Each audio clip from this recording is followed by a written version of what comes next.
Hello guys, Reds here from TechBees at papakita ko sa inyo itong ating bagong design para sa ating Steam Deck at ito yung ating Cyberpunk Steam skin. Ayan, available yan guys, COD nationwide para sa inyong mga Steam Deck units. Available rin tayo sa ibang game consoles at meron rin yan sa cellphone syempre. Kahit anong unit yan at mga major consoles available yan. Kita natin, check natin yung close-up.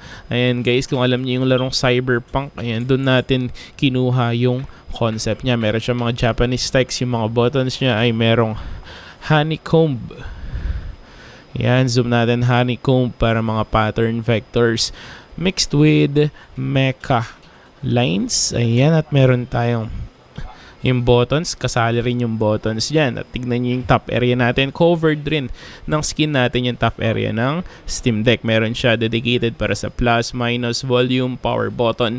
Sa likod yung apat, yung claw, available siya. Zoom in naman natin kung gaano ka-detailed. Ayan, napakalupit. Sobrang linaw at sobrang vibrant ng pagkakaprint ng ating skin. Dahil gumagamit tayo ng original Epson S80 series na printer na talaga naman yung output, mapapawaw ka sa quality. Available tayo dyan, no? Pwede COD nationwide, marami pa tayong i-release na design. Next natin, maglabas naman tayo ng reels about sa mga mobile skins naman. Pakita natin at i-flex natin yan. And again, Rads here from TechBees. Peace out.